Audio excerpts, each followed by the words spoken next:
केवलादेव राष्ट्रीय उद्यान, जिसे महकता हुआ उद्यान भी कहते हैं, और कौन कौन से इसके उपनाम हैं इसके बारे में हम बात करेंगे। कब इसे राष्ट्रीय उद्यान का दर्जा दिया गया, कब पक्षी अभयारण्य का दर्जा दिया गया, इन सभी के बारे में जानकारी आज के इस टॉपिक में। नमस्कार, स्वागत आप सभी का एजुकेशन चैनल में।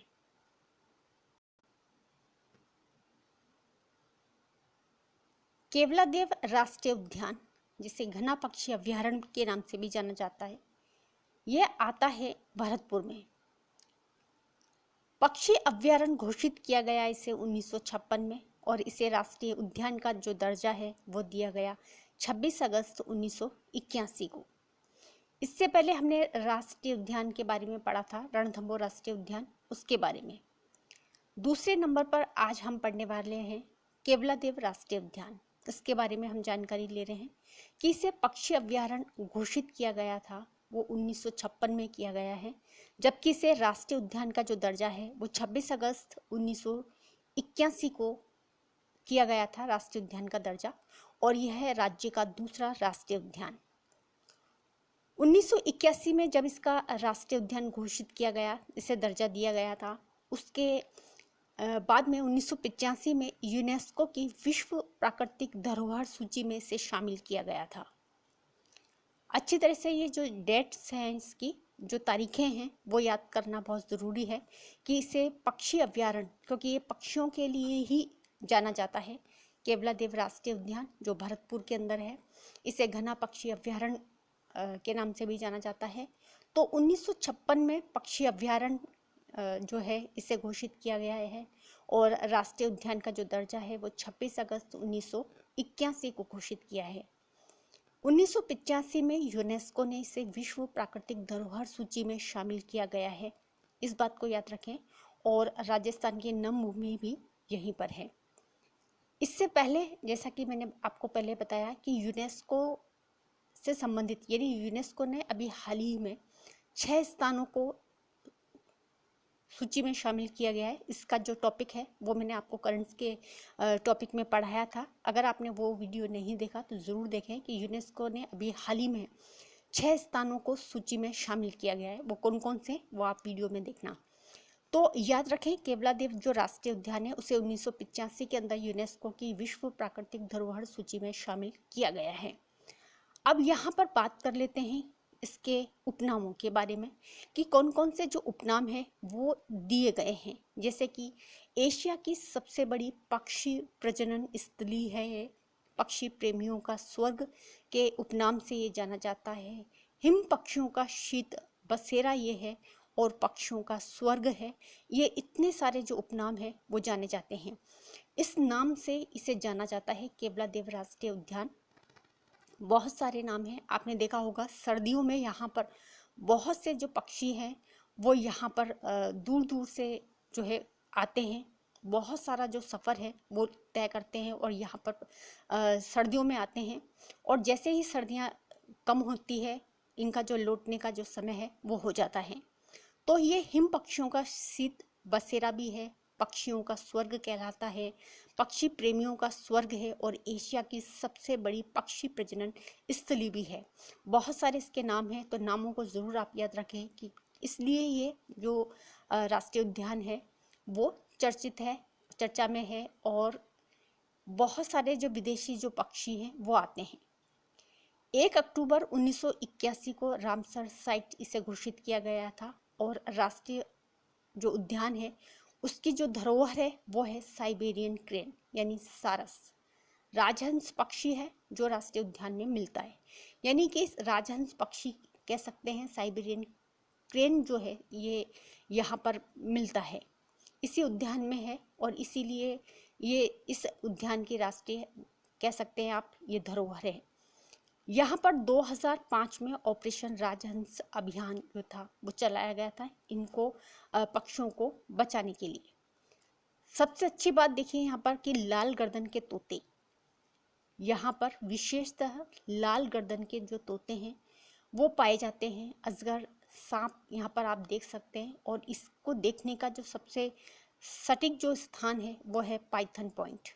यानी कि आप इसे ऐसे याद रखें कि लाल गर्दन के जो तोते हैं वो केवल केवल और केवल यहीं पर पाए जाते हैं। कहाँ पर? केवलादेव राष्ट्रीय उद्यान जो भरतपुर में है, जिसे घना पक्षी अभयारण्य के नाम से भी जाना जाता है। तो इस तरह से आप याद रखें कि केवल लाल गर्दन के जो तोते हैं वो यहीं पाए जाते हैं केवलादेव राष्ट्रीय उद्यान में। तो इस तरह से आप याद कर लें कि लाल गर्दन के जो तोते हैं, यहाँ पर तोतों की बात हो रही है।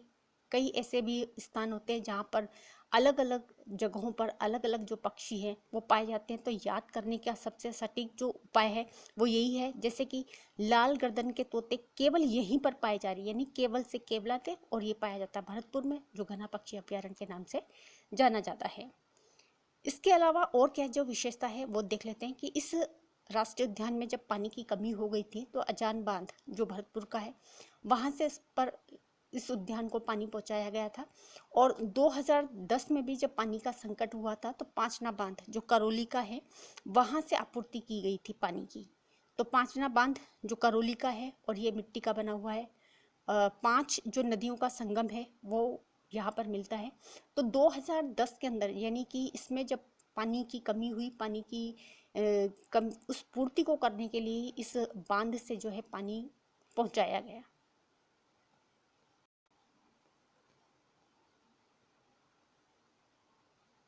दूसरा, इस राष्ट्रीय उद्यान की और क्या विशेषताएं हैं इसके बारे में बात करें तो राजस्थान का एकमात्र राष्ट्रीय उद्यान है जो गोल्डन ट्रायंगल त्रिकोण पर यानी NH 11 पर ये आता है, यानी स्थित है। ये कह सकते हैं कि एक मात्र राष्ट्रीय उद्यान जो NH 11 पर है, यानी दिल्ली, आगरा और जयपुर।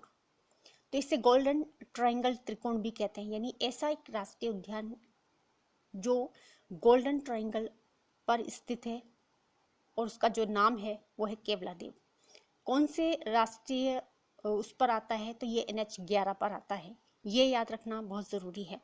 इसी तरह से यहाँ पर देखिए, सबसे अच्छी बात है कि यहाँ पर बहुत सारी यानी विभिन्न प्रकार की जो घास है वो पाई जाएगी, जैसे कुट्टू की घास, ये साइबेरियन जो सारस है उसका ये भोजन है कुट्टू की घास। एचा घास जिसमें कि जलीय पक्षी उलझ करके मर जाते हैं, जिसके बचाव के लिए एक अभियान भी चलाया गया था, जैसा कि मैंने आपको बताया था कि यहाँ पर इनसे बचाने के लिए इनको साइबेरियन जो साइरस है उनको बचाने के लिए 2005 के अंदर ऑपरेशन राजहंस अभियान जो था वो चलाया गया था। तो एचा घास है जलीय पक्षी जिसके अंदर उलझ करके मर जाते हैं, वो जो घास है वो भी इसी उद्यान में पाई जाती है। तीसरे नंबर पर बात करें तो खसखस घास एक घास है, एक प्रकार की सुगंधित होती है और इसीलिए इसे महकता हुआ उद्यान भी कहते हैं। यानी इस जो उद्यान है इसकी जो विशेषता है वो है क्या है कि इसे महकता हुआ उद्यान भी कहते हैं, क्योंकि यहाँ पर खसखस जो एक सुगंधित घास है वो पाई जाती है और इसीलिए ये अन्य जो उद्यान है उससे इसकी जो विशेषता है वो अलग कर देती है और इसीलिए इस उद्यान का जो नाम है वो क्या रखा गया है, महकता हुआ उद्यान, एक नाम ये भी है। तो यहाँ पर कितने प्रकार की घास मिल रही है, देखिए कुट्टू की घास है जो कि साइरस जो साइबेरियन सारस है उसका ये प्रिय भोजन है। एचा घास है जिसमें कि जलीय पक्षी उलझकर मर जाते हैं। साथ ही साथ यहाँ पर खसखस घास एक प्रकार की सुगंधित घास है वो यहाँ पर मिलती है और जिसके कारण कि इसे महकता हुआ उद्यान की संज्ञा दी गई है। इसके अलावा देखिए कि गोवर्धन ट्रेन परियोजना जिसके तहत उत्तर प्रदेश में यमुना नदी के माध्यम से इसको जोड़ा जा रहा है, राष्ट्रीय उद्यान का दर्जा दिलाने का जो इसका जो श्रेय है वो पक्षी विशेषज्ञ है डॉक्टर सलीम अली, उन्हें ये जाता है। और यहीं पर डॉक्टर सलीम अली व्याख्यान सेंटर भी उपलब्ध है। यानी राष्ट्रीय उद्यान का दर्जा जो दिलाने की जो बात कही मैंने आपको बताया कि 26 अगस्त 1981 को ये राष्ट्रीय उद्यान का जो दर्जा है वो इसे दिया जाता है।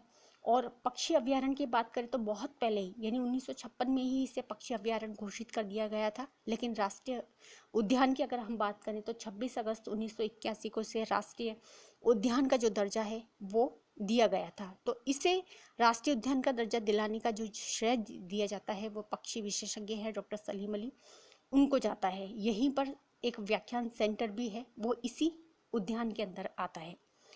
इम्पोर्टेंट टॉपिक है और इसीलिए ये जो जितने भी राष्ट्रीय हैं उद्यान हैं उसके बारे में हम धीरे धीरे पढ़ते हुए चलेंगे, और एक एक अगर हम पढ़ते हुए चलेंगे तो याद भी रहेगा आसानी से।